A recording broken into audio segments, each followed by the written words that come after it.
Start at part one, or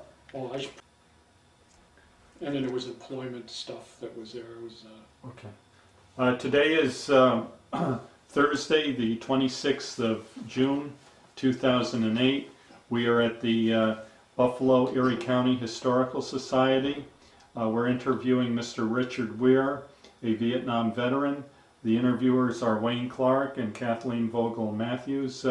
Mr. Weir, for the record, would you please state your full name and your date and place of birth? My name is Richard, middle initial F for Francis. Last name is Weir. I was born November 24th, 1942 in Buffalo, New York. Did you attend school in Buffalo? Yes, I did. Was in a,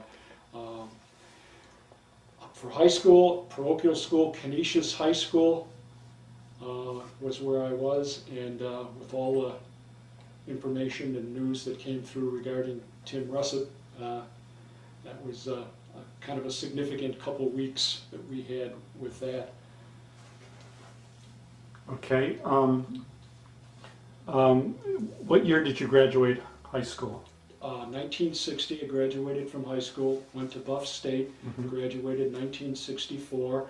When I graduated from Buff State, I was then ready to basically go into the Marine basic training at Quantico. Okay. Why did you pick the Marines? I had relatives and I had friends who I admired. Most of them were older than I was, and there were experiences that I had with some uncles, who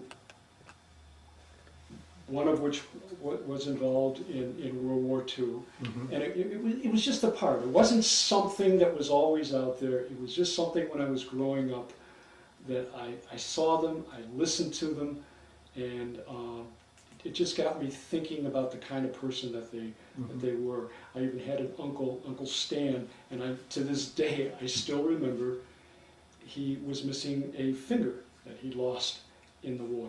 And I didn't take that as being funny. I didn't take it. I just took it as being something that was very different and very, unusual. And I also happened to have a cousin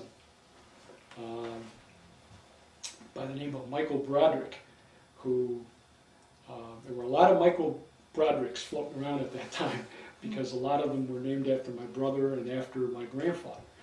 But Mike was a terrific athlete, and basketball player particularly down at Buff State. And he went into the Marine Corps. He was in the Marine Corps. And that was just a way for me to see somebody that I admired. He was older than I was. And I decided I was going to try it. So I went through whatever the process was to, initially fill out all the forms and everything, and wound up going for in 1963 and again in 1964. I think it was like 6 weeks for each one of those things, where they really tried to weed you out. That's what it was really all about. And I did not get weeded out. I did everything I could to make sure I was going to stay there and get ready for that basic school. Okay. So I had a lot of background there on that, influence on that. Okay, and at what point did you go active duty? I started, if you consider it to be active duty, when I was commissioned. Okay, I was commissioned as second lieutenant in 1965. All right, and that was early on.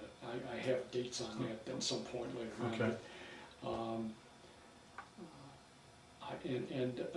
I had my mother and I had my sister down there during that ceremony, and it was very unique. I mean, the Marine Corps has a marvelous tradition of what they do, not only for people that are in the Corps, but also family. Mhm. that comes out to witness and see this thing, and it's just amazing. A good example of that was I've been down 3 times, and I took my wife down once. The 8th and I Sunset Parade that's in Washington, D.C. It has the silent, it has the music aspect of it, and it has the marvelous rifle display that goes on there, and it's done at night, and it is fantastic. I mean, I would take anybody down there to see that, and the Corps like that. Mhm. It's just it's in your blood, and it just stays there. And where was your first duty station? It was in Camp Pendleton. Mhm. That's where we got there, and that's how we basically got set up as to what we were going to do, who was going to get into the what platoons and what have you. And Now, did you end up going to Vietnam with the whole First Marine Division? yeah, and that was pretty much when I looked through all the documentation and papers. Okay, it was that's the one that appears that Company D, 1st Battalion, 1st Marines. Okay, and that's the one that kept showing up. So that's the one that I normally use. And Pendleton was a unique experience, not just because of what you learned there. We had learned a lot in basic school. Don't get me wrong. I mean, that thing was phenomenal. Going through that training that we had at Quantico. But being down there in California was unique. Mountains were a little bit higher than, or hills, than what I thought. But it was a great experience, and that's really what we were training for. We were down there training, developing the platoons, and getting set to ultimately being sent to Vietnam. We all knew it. Matter of fact, that's what we were there for. How long were you there for? The actual experience of the combat and being there was around 11 months, as near as I can place it out. Because when I left the combat area, I wound up having a choice when I got back, and I made a choice to see if I could get involved in the next group that was getting ready to be sent over to Vietnam. And they sent me, and I went in, and I talked to a lieutenant colonel by the name of Cooper, who was down there. And somebody had told me, when you go in like that, know what you want to do, and let them know. I wanted to get in to the part of the battalion that basically dealt with the training, that dealt with the educational part, that dealt with how to teach those younger kids, those younger would-be Marines that were coming in there. I said, I would like that. I told them about the experience that I had as teaching. There was a Joe Cody, who was a major, sitting next to him. They didn't even blink. They said, you got it. You're behind the cap. They had a captain there, and I was right behind him. And it was terrific. I mean, there was a time when we had an offensive assault on a beach, and they needed to where the troops going to go and how is this going to be handled and everything, and a lot of it was paperwork, but I worked on it, and it was something else. Just organizing who was going to be where, who was going to be in what parts of the ship, and worked out fine. Okay. When did you you and the division actually leave for Vietnam? It had to be at some point beyond the midpoint of 1965, Okay. because we got there the latter couple months of 1965, and we actually landed on a beach. Okay. I mean, there was nobody there. It wasn't supposed to be, and it wasn't. There wasn't anybody waiting for us. Okay. There. We just came ashore. Okay. Now, how many ships went over with the division? With that one, it was just one. Just one. Okay. Yeah, there was just one. Okay. And whereabouts in Vietnam did you? Da Nang. Da Nang. Yeah, the central part of where we were Mm-hmm. was Da Nang, and that in and of itself was extremely unique because at the time, while we were still there, it became the largest and most moving. What's the word I want? Air base Mm-hmm. in the entire North American area. I mean, there were more planes coming in and out of that airport. It Mhm. was phenomenal. You had to get used to it, when you're sleeping, and you did. Mm-hmm. But it was just an extremely busy place. Mm-hmm. Now, what was it like when you landed at Da Nang? I mean, obviously, towards the end of the year, were you into any of the monsoon season yet, or was it hot and muggy? There was a period within a couple of months we had gone to some places, and I don't know whether I'm thinking of I wouldn't have been thinking of Puerto Rico. It might have been something down there. There was we kept moving, we kept Mhm. shifting and moving, and one of the positions that I had for a couple of days was the night officer in charge of grabbing that phone whenever it rang, because one of the things they were calling on was that's how they got the word out if there was a hurricane Mm-hmm. coming in.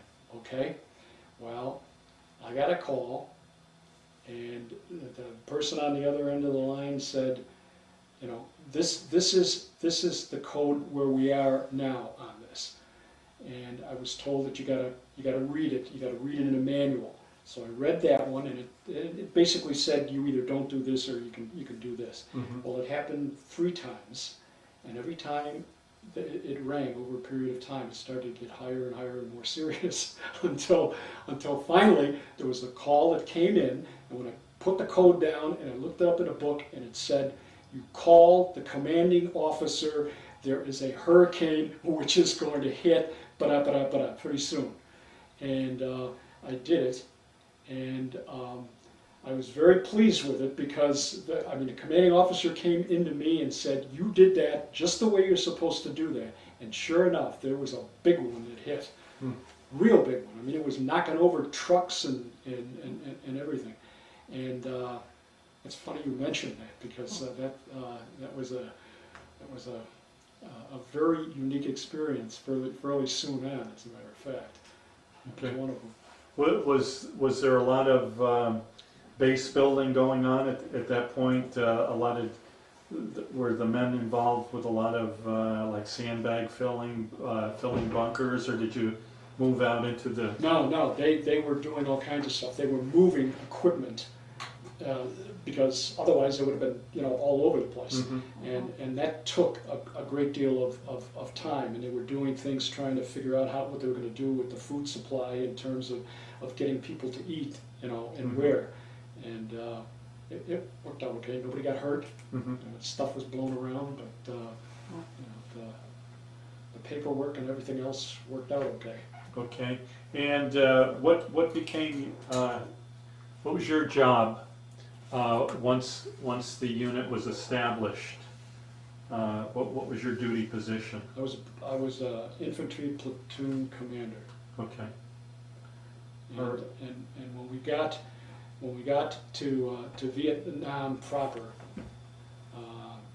we had about 35 in a platoon. That would be a nice number. Okay, it went as high as 55. In the one that I had, there were at times extra machine gunners that were brought in. There were tanks that were brought in, recoilless rifles that were brought in, and they were more or less attached to some of the platoons. And we got pretty close to 55 at one point on that. We also dropped below 35 on occasions too, when the casualties were getting tough. How long was it before they sent you out for the first time into the bush? Well, within 3 weeks, all right, there were 2 examples of just a small firefighter skirmish, and we got to see the result of this. There was one young Marine who had a ricochet of a bullet that wound up hitting the bottom of his boot and was sticking out the top of his foot. Okay, and I mean, he obviously felt pain, but he also seemed a little bit gleeful about the fact that this is going to be a souvenir that is going to be very significant, because one of the things he asked the corpsman for, do you have anything that I can pull that bullet out, because it was sticking out at the top of his foot when they got the boot off. And they did. They took it out and they gave it to him, and that was, that was an aspect of that. But then we also had another one, which I think was a sniper too, really. And this fella was hit in the jaw, and that was messy. That was not good. But just to turn that into another interesting thing with sniping, there was another officer, and this was later on, who got a bullet when he was turning his head toward where the shot was. I mean, he didn't hear that, but it went into his mouth, and clearly, small little hole went right through his cheek, and he was fine. I mean, within 2 days, he was fine. You talk about, inches, not even inches. And I mean, he showed us, It didn't break any teeth? Yeah, it didn't hit any teeth, anything. He was just, he had bragging rights on that one for a while too. Wow. But this is interesting how this is coming, because I had some of this stuff, these different categories, but you do a good job of kind of moving it around and shifting it around a little bit. Now, I take it you were fighting NVA, or? Yes. Okay.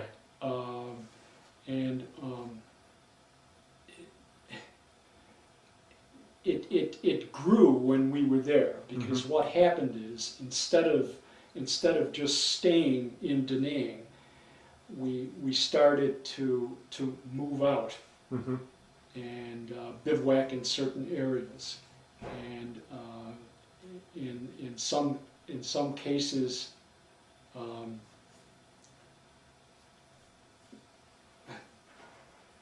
When we got out there, there were different degrees of what we were going to do and where we were going to do it.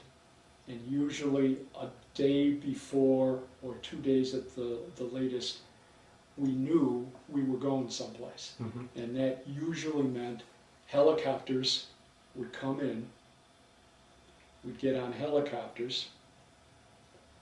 We were by then told where we were basically going and what we were going to do, and the helicopters would head for the LZs, the landing zones. And the first time you experience it, it's, I'm sure, you know, you're aware of it with the flying that you did and everything too. It's very unique up there, because we were doing the, what was it, I forgot the numbering of it, 32, it's the one that had the cricket profile, you know. Oh, the CH-34? That's the 34, yeah. And, you know, we used to go in there and you'd fit a squad in there, and you could tell everybody's, you know, kind of sitting down when it takes off and just wondering what's going to be like on the other side. But that was a common form of transportation. I mean, that, sometimes trucks, and a lot of times just walking. And, you know, depending on where you were going and the length of all of that. Were some of the LZs pretty hot when you landed? Did you land under fire at all? There were some, there was. As a matter of fact, we had one in which the second in command of the battalion was hit, and you know, got basically, it was, well, he got hit. he was wounded with some small arms fire, and that happened more than once. There were times when mortar rounds were coming in, and you know, the first time you hear that, and you know, all of a sudden it's not like what training camp was like, where they had the stuff going off. This was, you know, really coming in, but usually worked out pretty good. Now, being that you went over early on, were you wearing the stateside utilities, or did you have the jungle utilities? No, we didn't have it. I don't ever remember wearing the jungle utilities. I kind of thought it would be neat if we did, but we basically had green. So it was. We had green. As a matter of fact, when we started out, when we were basically in training back in '63 and '64, it was an M1 rifle from, you know, way back when that we were using.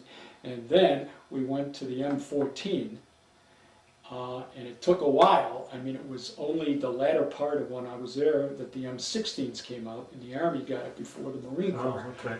So you guys carried, your people carried M14s then? Yes. Okay, and what did you carry? The primary weapon that I carried was a defensive one, and it was a .45 caliber pistol. And I used to laugh about that because when we were way back when, and we were doing training with the rifle, okay, and they were telling us, you know, how to do it and all this kind of stuff. They told us, remember, when you put the magazine in, you got to make sure that you got a round that's been put in the rifle, because otherwise you go click click and nothing will happen. And we were going, you know, everybody's trying to get the expert thing, and I was pretty good at it when we were initially there doing it. And then I made a stupid mistake, just a careless mistake, and sure enough, I'm there, and nothing was happening, and the drill instructor came over to me, you know, at the time in Quantico. And he said, you gotta get the bullet in there, you know? And I did it, and I just fired off a round, and I got the second best thing that you can get, because I just must have hit everything. I just pumped one after another after I did that.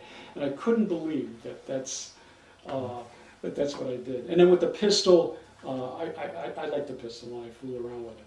But to be perfectly honest with you, I very quickly ascertained that unless something very drastic happened, I pulled out that pistol maybe 3 times, and 3 or 4 times, and every time I pulled it out, I says, "What are you doing?"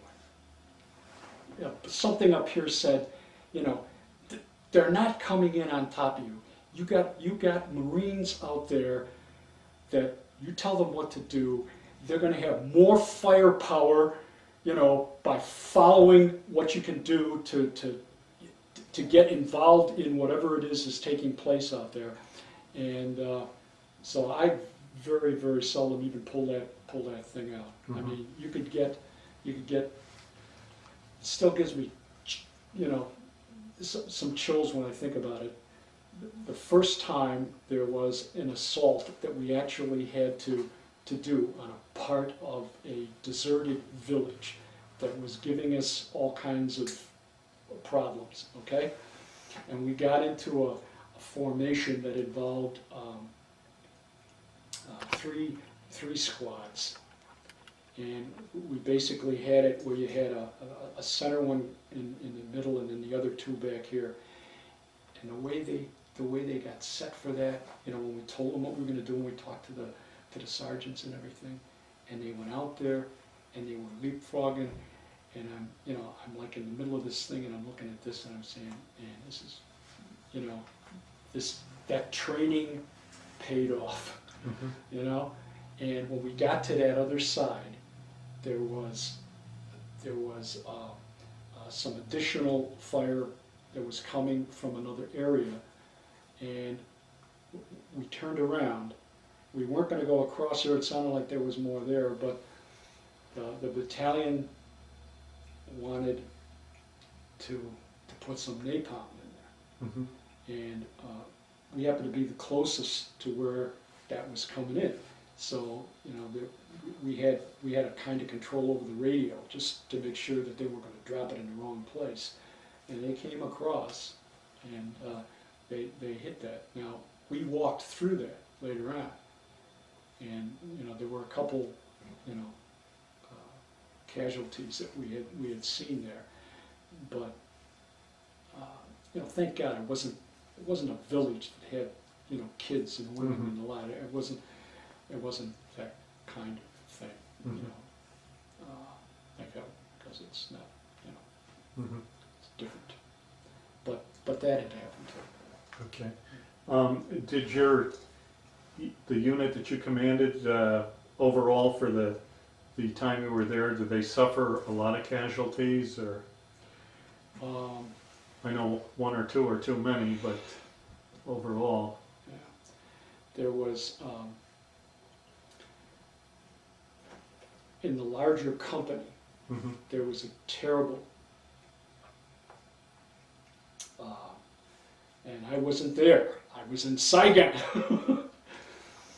But it didn't involve my platoon.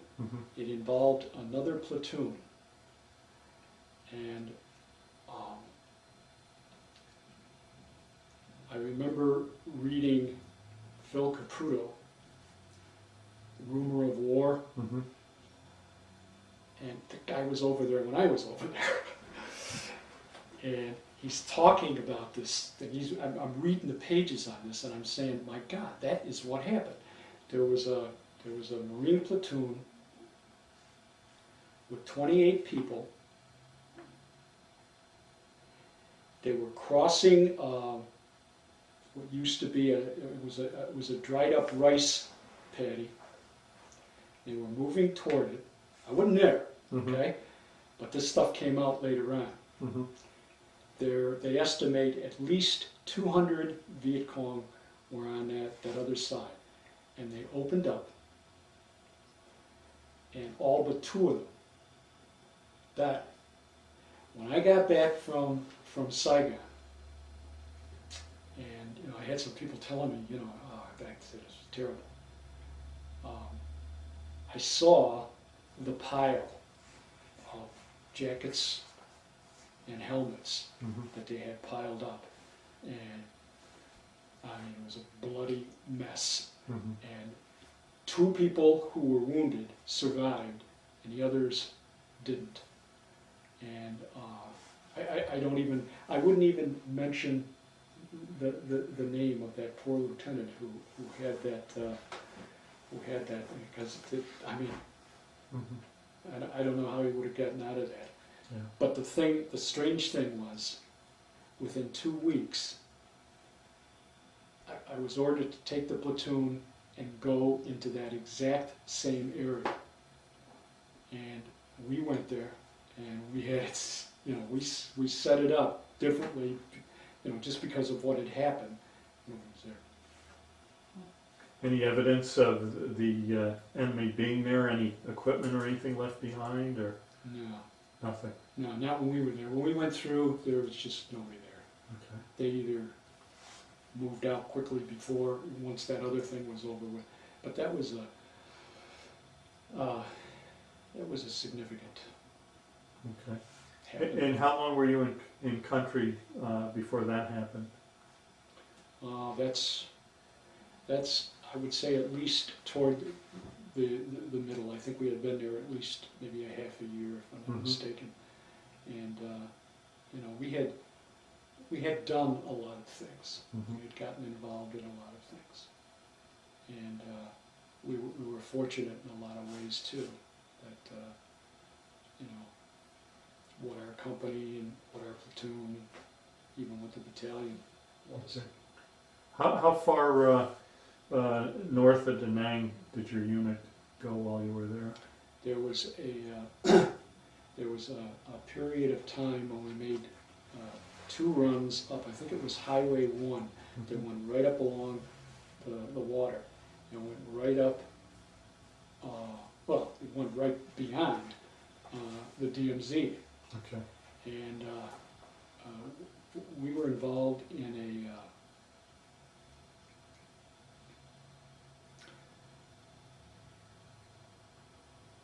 a group of trucks, and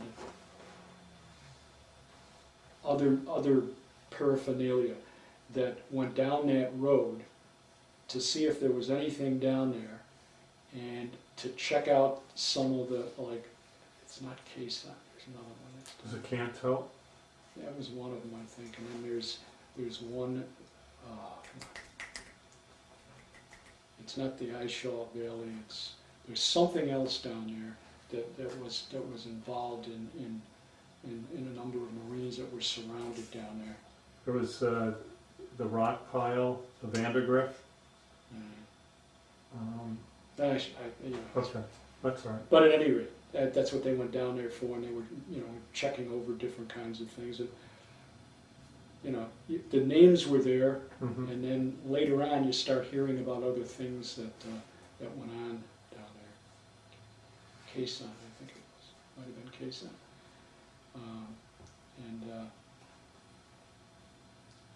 And that was pretty close to the DMZ.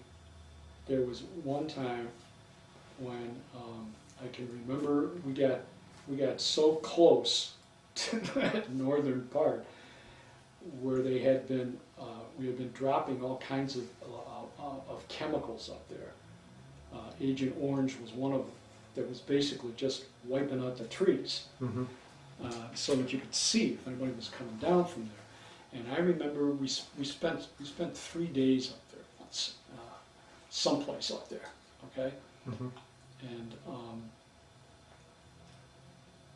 I mean, it was eerie to look at because the trees were just all collapsed and everything. And you know, we made camp there, and that's where we stayed for a few days until we saw if anything else was going to happen on it. Did you spend any time around Way? At that point? Yeah, I think we were up there. We did some traveling up there. Okay. And you ended up staying 14, was it 14 months in country? Yeah, it was 14 months, and then Now, it was close to 14 months because I took, you know, I was involved in that training of the next group that was going over there.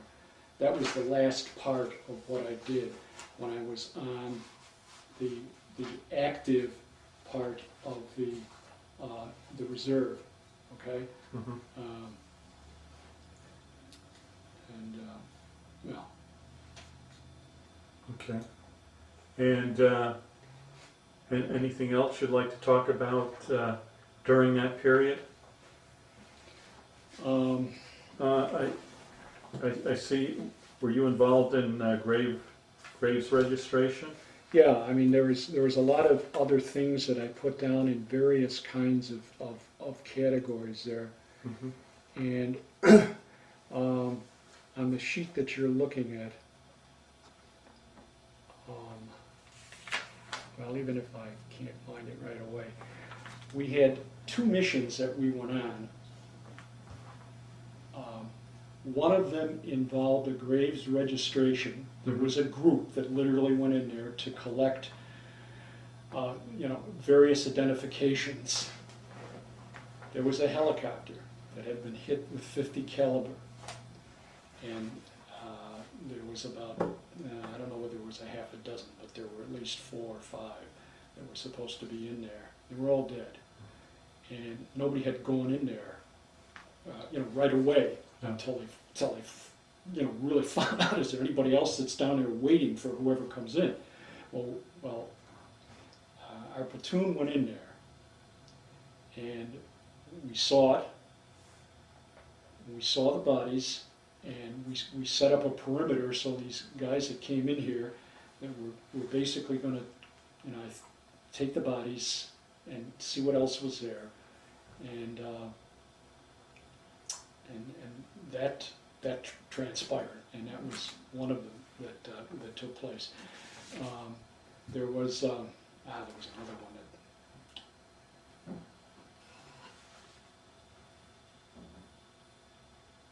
And you had to bring back a dozen, 14. Oh yeah, that one.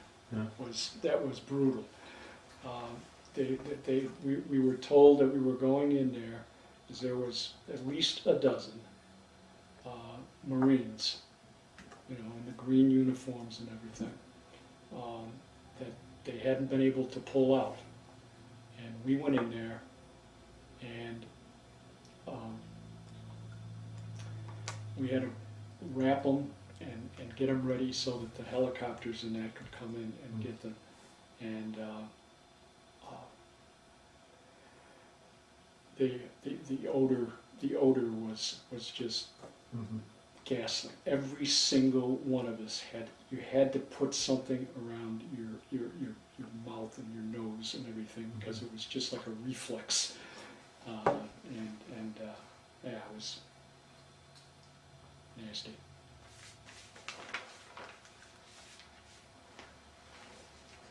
Did you want to talk about the chaplains at all? Yeah, I think there was a real well worth connection between chaplains and people in that kind of a situation. I mean, it's amazing when they did say a mass, how many people, if they could, would go to the mass. Okay, and I remember an occasion when we had gotten back from,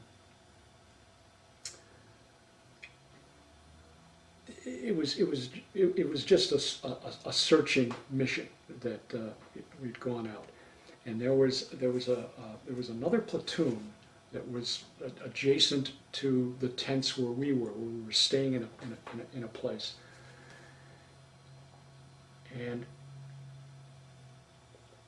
they were carrying grenades. They were allowed to carry grenades during this mission.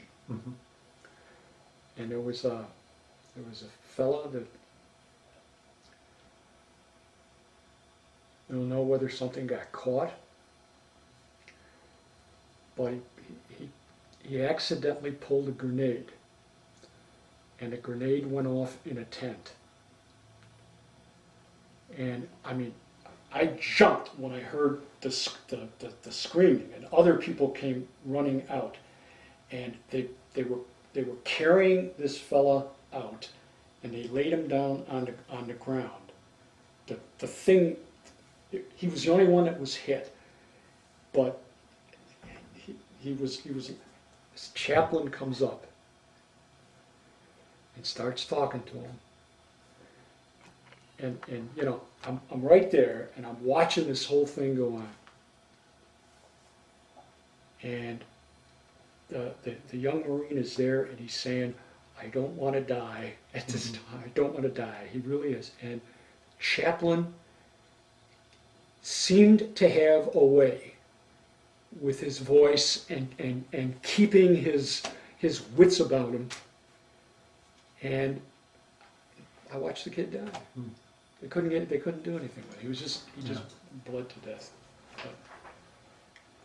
Okay.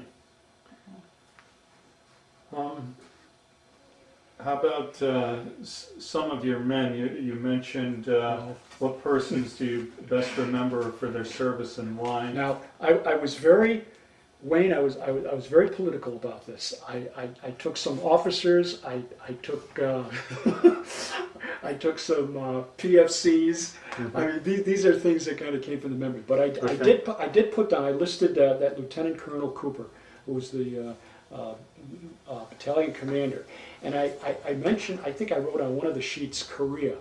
Mhm. He had been in Korea and had a part of his spinal area hit, and he was really, I guess, in a very serious way. It was difficult for him to walk and move. Okay, move 10 years later.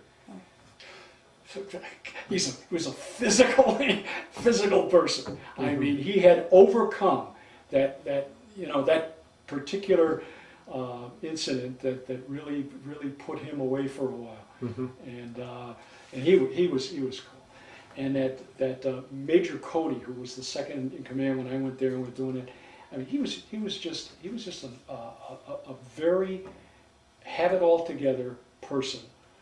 And I just thought he was magnificent. He was just a nice person, knew what he was doing, and we really had some good conversations. And then we got these other things. One is good, and one is, well. Okay. Do you want to talk about the good one? Yeah. Okay. There was a PFC. Actually, I got two good ones. There was a PFC. One of them, his name was Godfrey. Okay. Mhm. And this guy loved to be around what was going on, and he liked, the radio, the PRCs. Mhm. Okay, and he would follow me if he was supposed to be following me, so that radio was close by. This kid he was great. He loved it. He would go wherever you wanted to go, or wherever I told him to go with somebody else. Mhm. And he was one of these. He liked at night, if they needed somebody to go out in front a little bit and just act as a guard. Mhm. Okay, and nice kid. And as it turned out, as far as I know, he got through okay. Mhm. All right. Okay. The other one was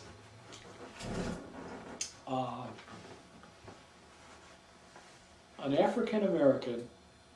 There were a lot of Hispanics and African Americans there, and they were just like anybody else once that whole thing melded.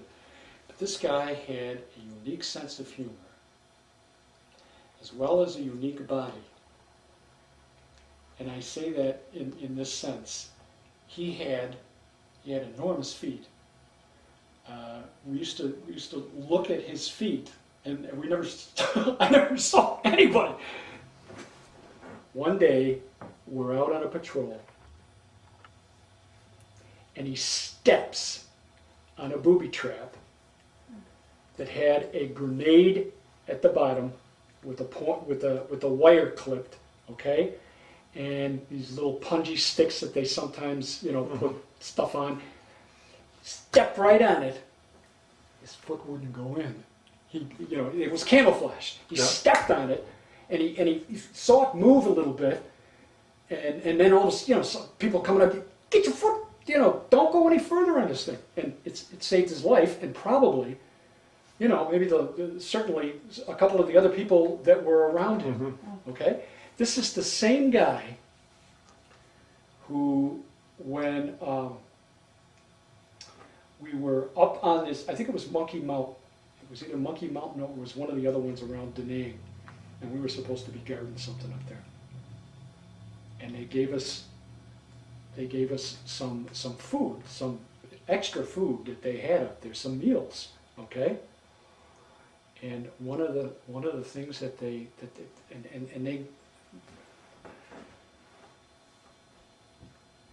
the main thing on the menu was lobster.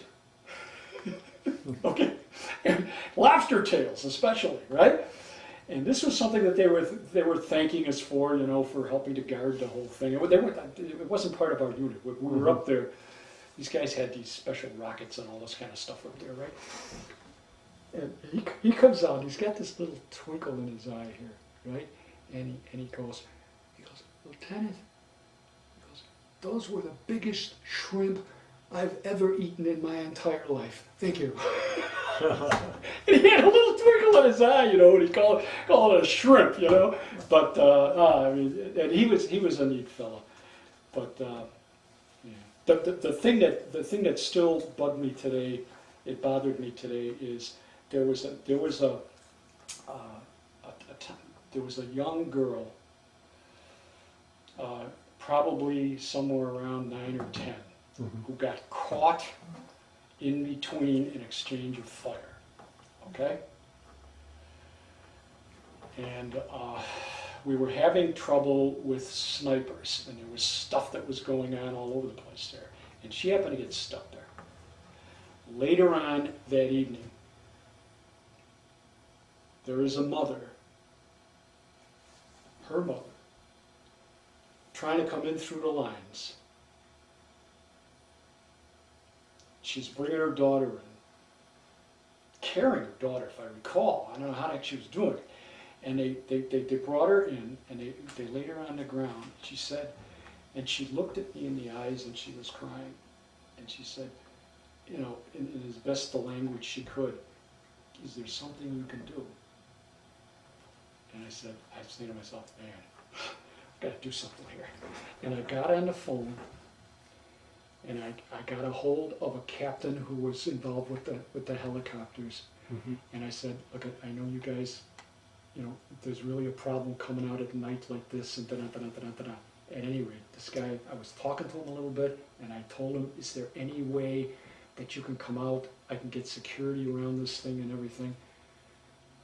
He said, yes. And he came out, and we had the security, and we got that girl on that helicopter. I don't know what happened to her when, okay, never saw her again, never heard of it, but think about that, and I'm saying, I guess he could have said no, but he said, nah, you know, he said, I want to do it, let me get in there. Now that was a Marine helicopter That was a pilot? Marine helicopter pilot. Those guys were good. They saved a lot of lives. Okay. Now when did you end up leaving Vietnam? Had to be right toward the tail end of '66.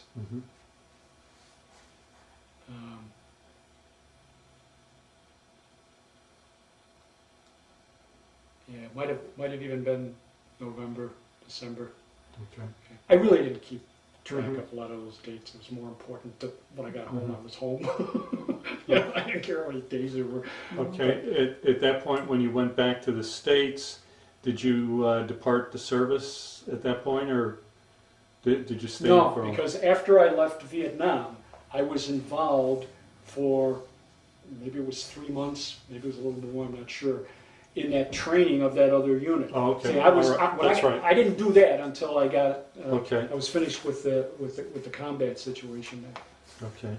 And how did that training go? Were you happy with? Oh yeah, I thought it was marvelous.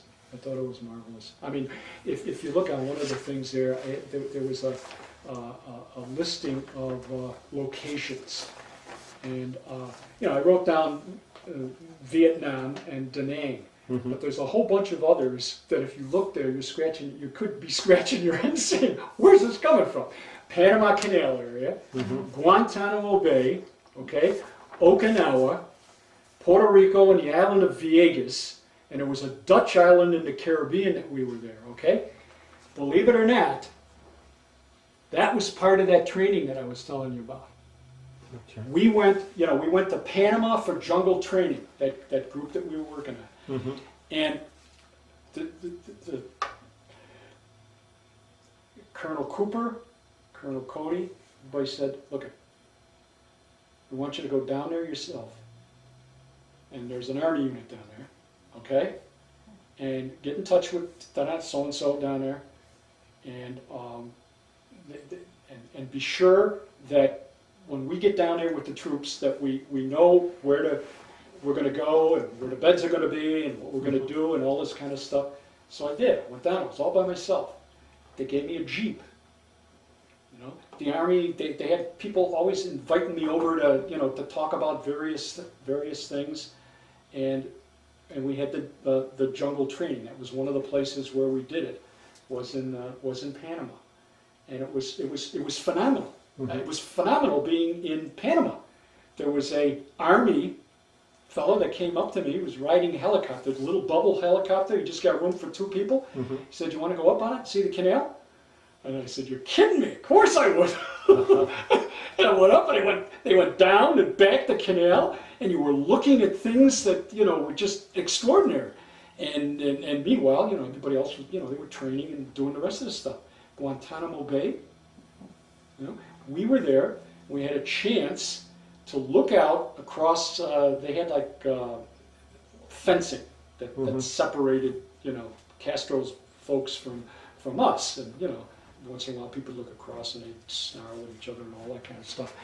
But one of the things we saw down there was there was a water pipe that was outside of Guantanamo Bay that brought water into Guantanamo Bay, and they had cut it off, and it was like, I don't know how many months ago that had happened, but it had been done, and we saw it. We saw it was capped, and it was there, so they cut off the water to Guantanamo Bay. And what the Navy did was they shipped in the water. That's how they kept it going. They just did that. But it was, you know, interesting to see that. And Okinawa was another one.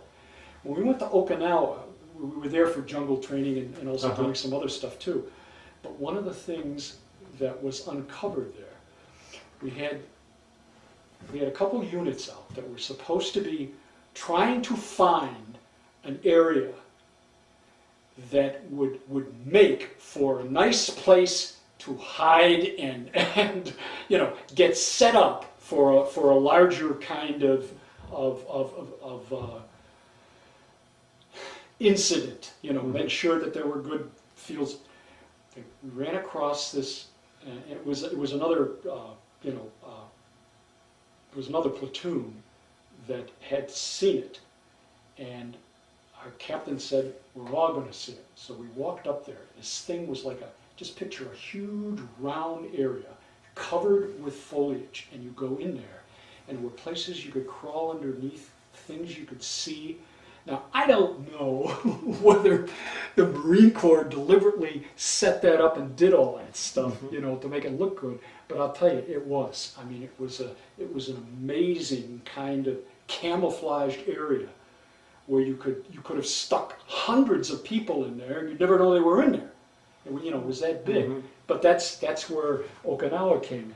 Puerto Rico, we went down there for other kinds of training. You know, it's part of the movement, and this is part of the movement. I think of, well, I'm not sure of that, but there was an island called Viegas where they had a lot of cows running around, and then the thing is, the Marine Corps comes in there at certain times, and they were using it as an artillery practicing area. You gotta make sure the cows are gone. Yeah. And every once in a while, you know, I didn't see a cow get blown up, but every once in a while, you know, they get a little excited all of a sudden when that happens. But Puerto Rico was also a good opportunity where they gave, whenever possible, they gave people time off to go into Puerto Rico and see things, and that was a nice part of it, because these guys are pretty close to winding themselves into Vietnam. And then we even had some stuff that dealt with one of the Dutch islands in the Caribbean, and I mean, that was all after I was finished with Vietnam. I mean, it was like a secondary, you know, kind of blessing of some sort. Do you think that was good? Those were good choices for training? Oh yeah. Yeah, you were. Yeah, if you were going for. They worked for you to. Yes, you could see that if you were going for like jungle training and that. I mean, you're seeing a regular thing. I mean, you're sleeping and there's little critters, snakes and everything else. So running around there. You just got to get used to it. Now, did they bring Marines down there in a large scale to prepare them for Yeah. Vietnam? Yeah, they kept, moving it, and Rotating. the group that I was with, was there for we were there for a bunch of weeks, if I recall, in Panama, because there was a lot to do and a lot to see down there, Mm-hmm. and it worked out fine on that. There was a section in here called Duties and Skills, and I think it's on the front page, and it says, what were your general duties and Yes. skills and et cetera, okay? Yep, and I think you covered that. Yeah, I think I did. I wrote a couple things down here. Do you ever hear of anything called a bouncing Betty? Yes. Yeah, that bloody little thing was responsible for so many wounds that were encountered. I mean, it didn't take much. Those things, they jumped up a little bit and then, Mhm. like maybe stomach high. And I had a chance to go on one of the ships that was made specifically for being able to helicopter U.S. troops right there to the ship instead of having to take them God knows where. Mm-hmm. And I remember going in there to see somebody that was in our group who had been hit by one of those things. And his doctor comes up to me and he says, excuse me, he says, what the heck is this thing that's bringing in all of these people? And I told him, I says, all it is a little device. It's like having a little grenade, and when you pop it, it goes up and then it explodes. And he says, God, it's terrible. Mm-hmm.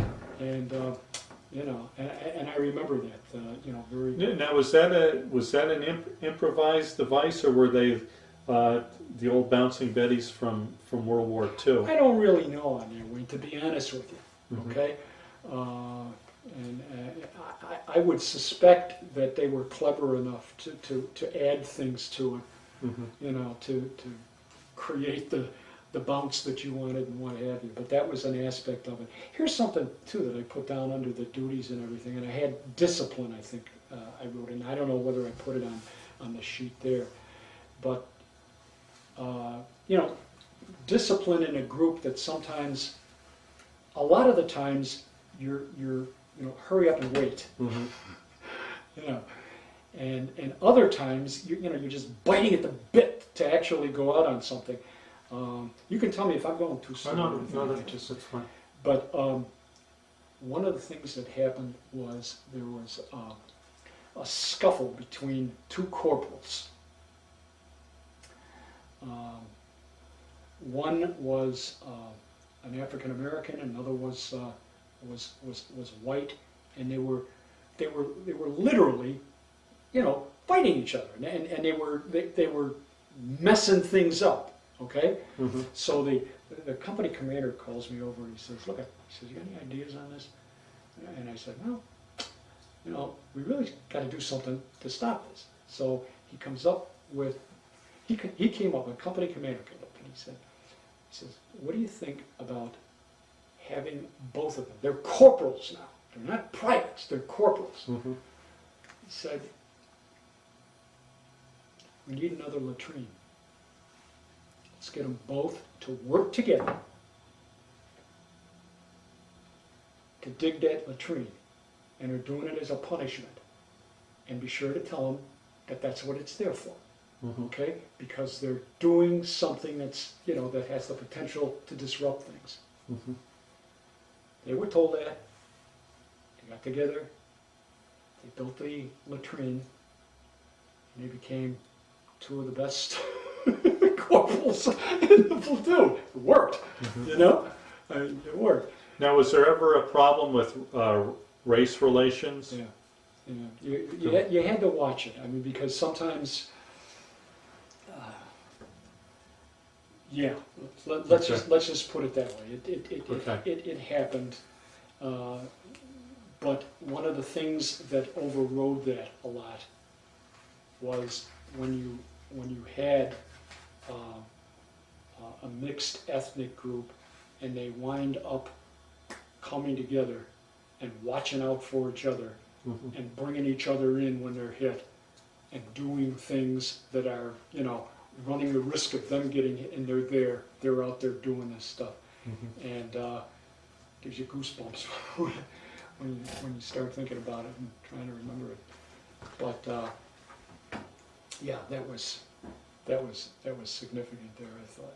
Okay, I'm going to stop this tape, and we're going to go to tape 2, and now you can talk about your brother and also bring out the photograph collection that you have. Okay.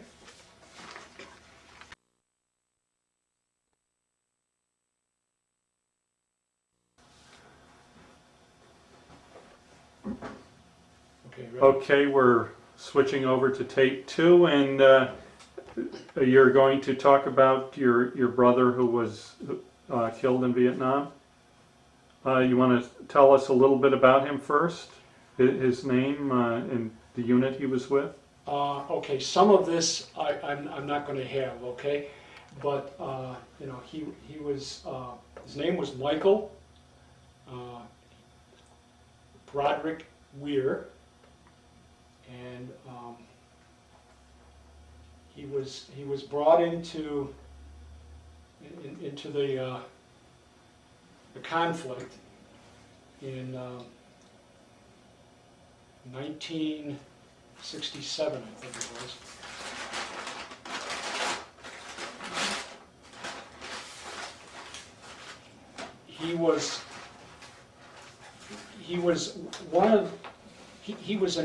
He had an extraordinary intellect. No matter where he was, no matter what he was doing, he had a great cognitive ability to work on a lot of things. Okay.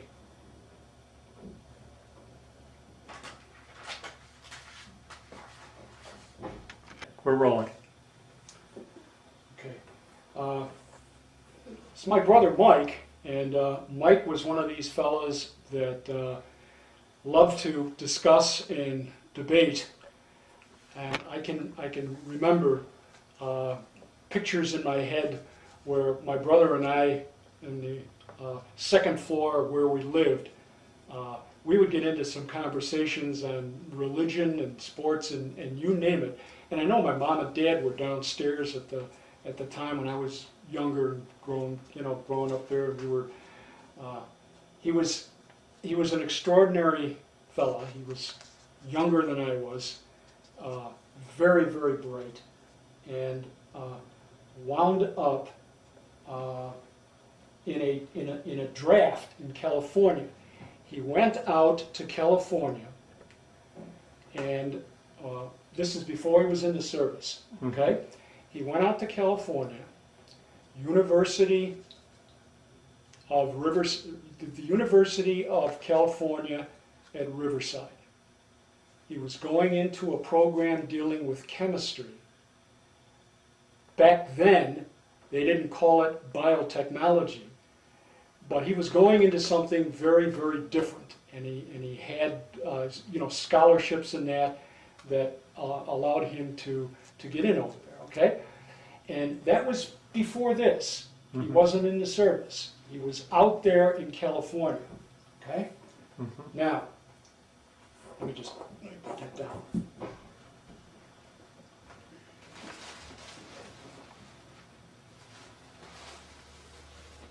Now that's where this thing comes in, okay? Now we run into this. That's okay, that's good.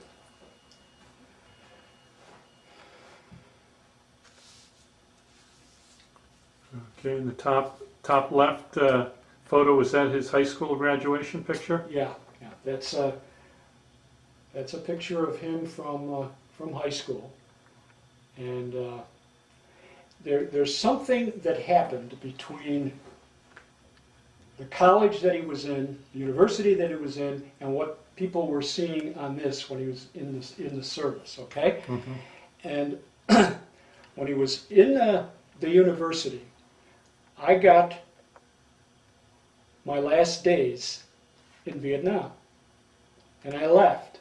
And the first thing I wanted to do was get to California, because my mom and dad had sent me, where he was staying.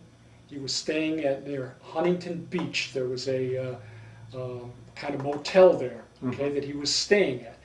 And I had telephone numbers and everything else. And when I left Vietnam and I got on that plane, it was still light out. And it was strange, coming up on a plane, looking down, just making sure you're not seeing any flashes, okay? And eventually that plane made one stop, and then it got to California, okay? And in California it was very late, all right? And got off the plane, found another guy who was going into that area approximately, so we got into a cab, the two of us. The driver took us down, first of all, to the Huntington Beach, and I got out, and it was close to midnight. And I found the building. He didn't know I'm coming. I found the building, walked in the building, the door was open, went up and started to bang. I knew what his door number was. It started to bang, and all of a sudden, the landlady comes out and says, "What is?" And then she looked at me. I still had some of my uniform on, and she looked, and he said, I kind of went like this, and she said, "Okay." And so he answers the door, and there he is. And I wasn't sure how long I was going to be able to stay down there, because my mom and dad wanted to see him too. And I wound up staying there almost 2 weeks. Kept calling my mom and dad and telling them what was going on. But we talked through the night, and we spent day after day after day just doing great things and just getting to know each other. And then I left, and went back, and he stayed there. And within a couple of maybe a month and a half, he got drafted, which was unusual for the position that he was at that university. And I'm not sure what it was, because I don't want to say anything, because I've heard other rumors that about how that happened to get out, because there were some people that said something went wrong there. But that's something else. That's water over the dam at this point now. So he went into service, and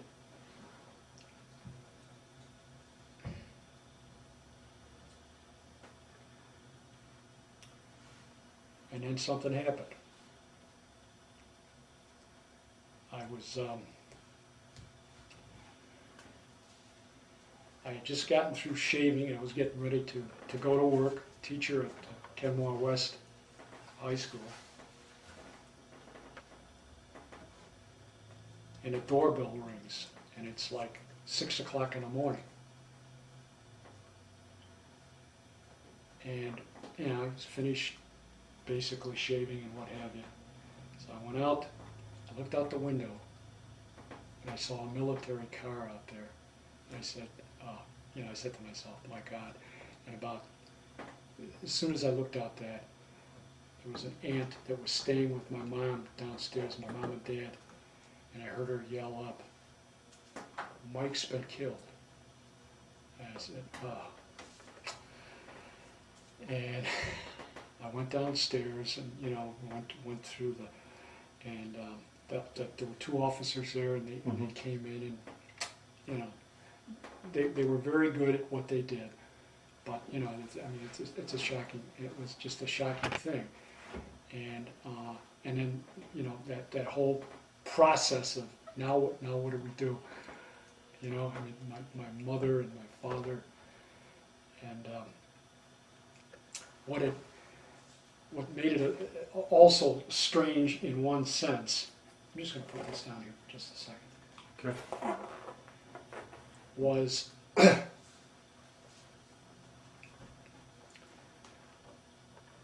he died about 2 months before my wife, my now wife, and I were going to get married. We were going to get married the 21st of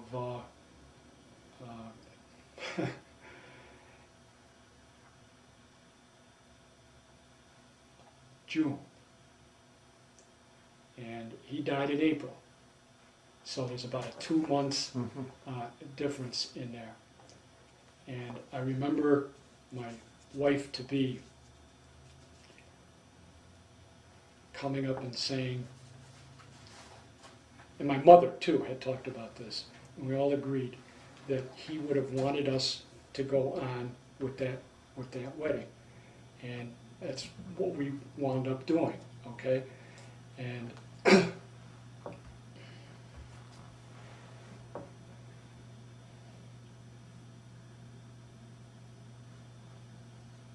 and then time went by.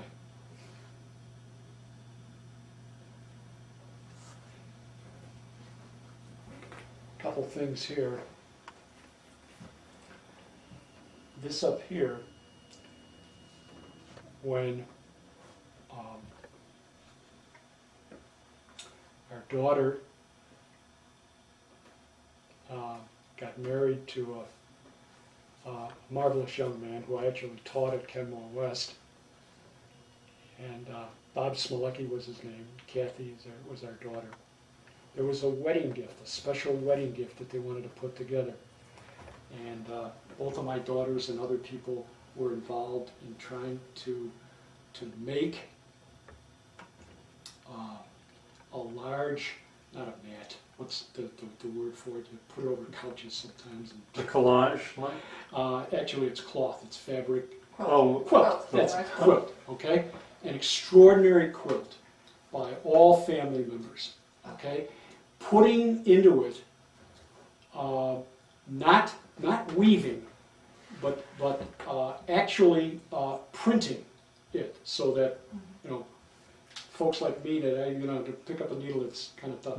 But so and to do that instead. So what we did was there was this. I swear it would fill up more than half of this wall right here, and this was one of them. This was a part of some of the things that we did. There was a poem we came up with, and some pictures and this kind of stuff, and we put that.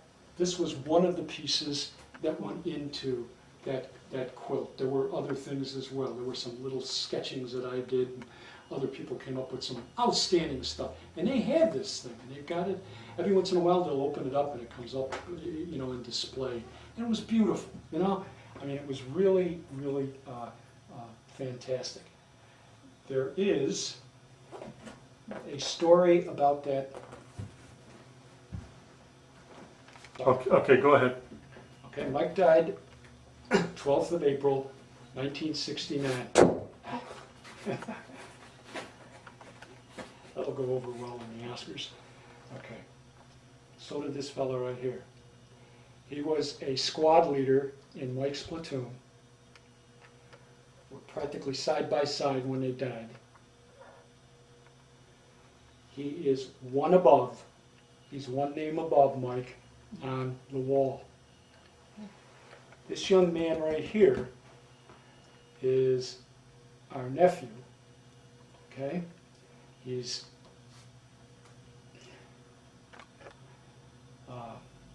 Michael Benjamin Tank, and he was at the wall, and my sister Carol had been there, and he's out there pointing at the name.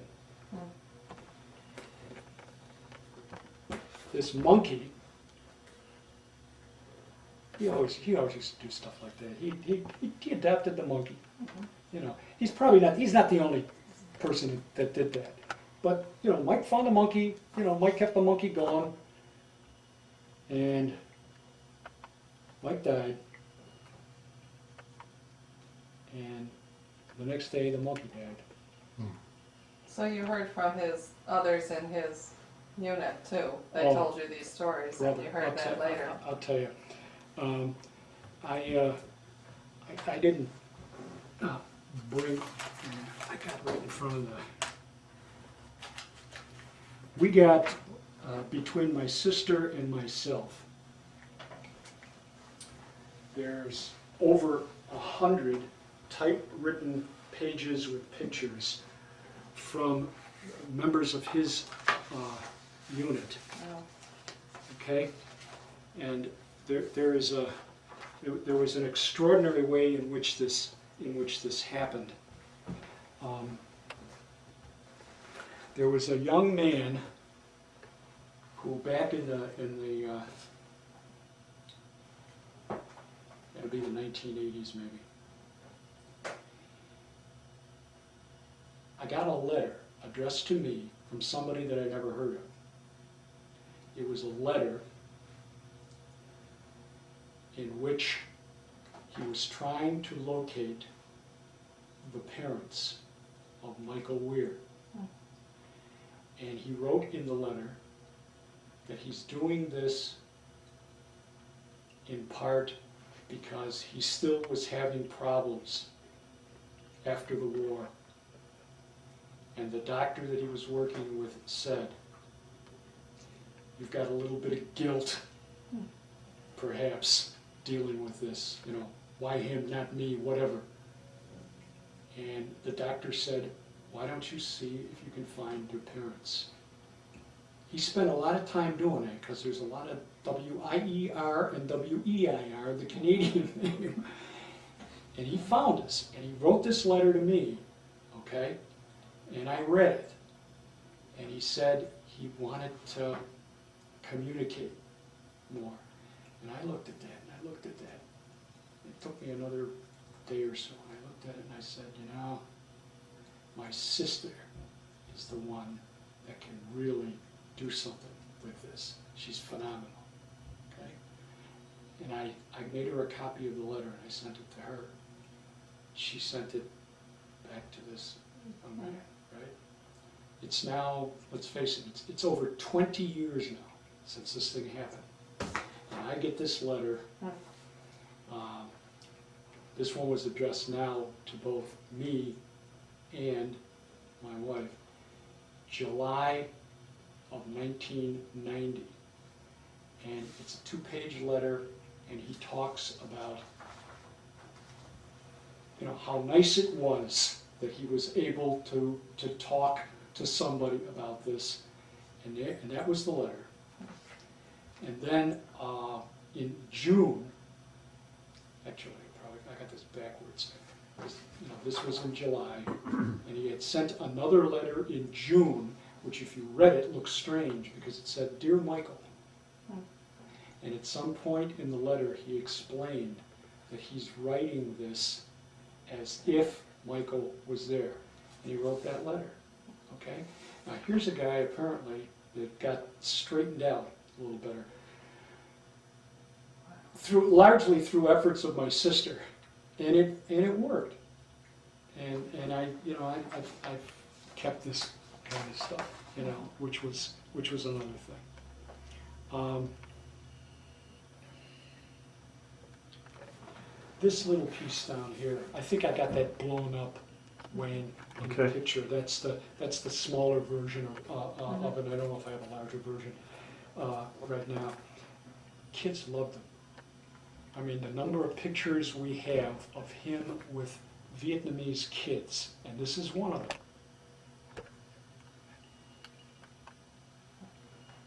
That's one of my favorite pictures, this thing right here. The one with the monkey is my top one, but this one here is extraordinary, too. And what about those two pictures above? Like right here? Yeah, those two. Okay, this is Mike, and I had a blow-up of it, and I think there might be a blow-up in that package I gave you. I'm not sure. It's a much bigger picture. When I looked at the blow-up, I saw the fact he had to be coming out of a swamp because he's wet all the way up to mid-calf. You can't see it in this little picture, but in the bigger picture you can't. And he smiles. He's got this magnificent smile on his face. And I like this picture for the simple reason that it shows us how we have similar legs. I mean, we're really long, thin legs, and we're in that category. We're both over 6 foot. Although I think he's got me beaten by a good inch or so more. But this is neat. And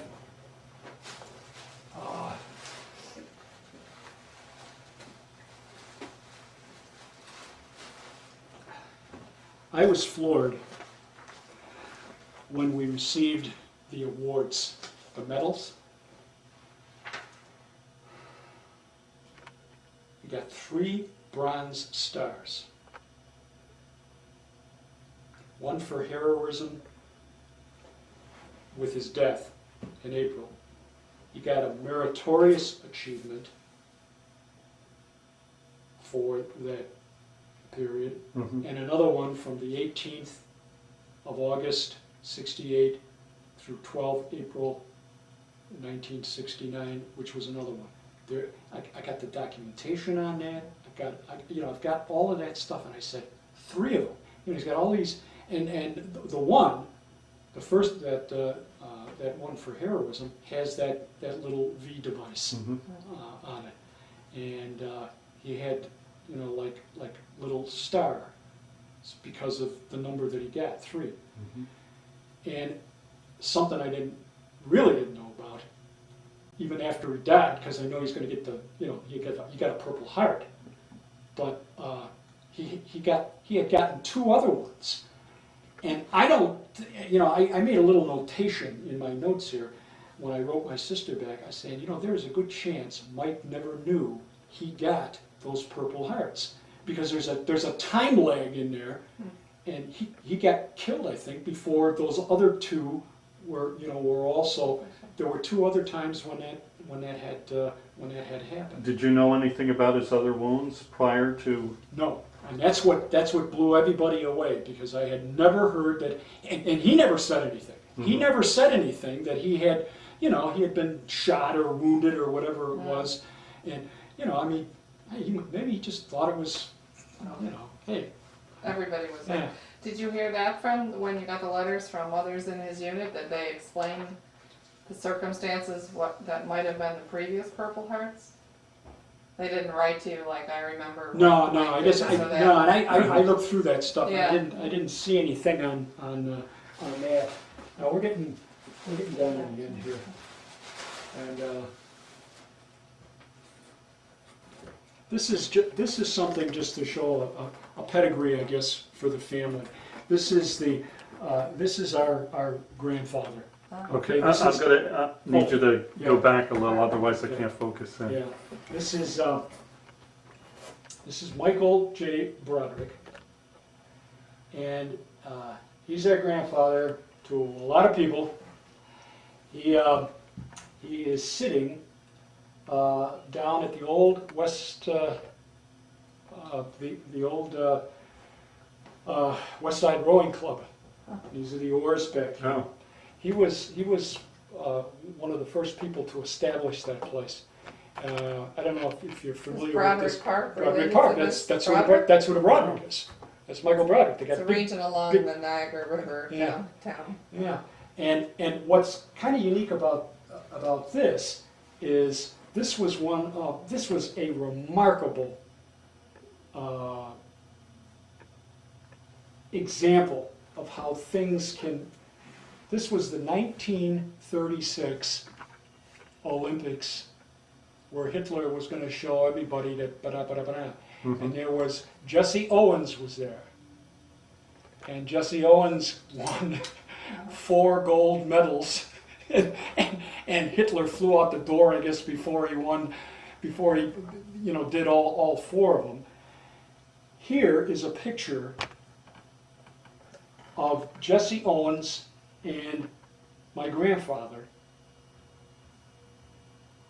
My grandfather wanted to go and see the rowing club participate in that Olympics. He didn't have the money. But there was a company that paid for him to go over there, and while he was on the boat, he struck up a friendship with Jesse Owens, and we got this, we got this connection that developed there, and so we got a lot of Michaels in both sides of the families. But okay. All right, do you have one more? Or uh, are The New York Times back in 2003, and it showed the casualties. You gotta go back further. Yeah, it showed the casualties Of Vietnam, those years. actually World War I, World War II, Korea, Vietnam, and that first Persian Gulf War. Okay, I mean, you know, this is the Normandy invasion kind of thing. You know, Right. where you're whacking off, you know, 20,000 at a but even these are significant down here if you happen to be involved in any of this stuff. Because I got my brother Mike pinpointed right down here, and this is when I was here. And you're talking about, if you look at this line right here, that's 500. That's 500 a month. And the New York Times came up with that, and I just kept it because it's kind of surprising in a lot of ways, but it's there. Mhm. That's right. And then lastly, That one too. I just have this one here because it just had some extraordinary connections. Okay. Gotta go back for the focus ability Yeah. there. You know, this is extraordinary. This is that Father Michael who was the chaplain for the 9/11. for the 9/11 fire department in New York. You know, and that's the blow up of that picture with my brother Mike, Michael. and he is smiling like something else. I got a blow up of myself, and I scare myself when I look at it. And he's just smiling. And these are some pictures that when my wife and I went down, and the first time we looked at the wall, that's actually me, and they've got these marvelous bronze statues here of not only male troops, this is the Korean War, but they have these extraordinary ones of nurses that were involved in that war. And it's you know, it's all part of the same configuration here. It's kind of amazing. But there was a lot to cover here, and Wayne, I tell you, Kathleen, I tell you, I You did cover a lot. really appreciate you know, just allowing me to. Well, we kind of appreciate vent your this story. out. I hope it works out okay when it Yes. does, because Good. sometimes Your story and your brother represented very well by you. it's Yes, you did an excellent job. Thank you. Thank you very much. quite well.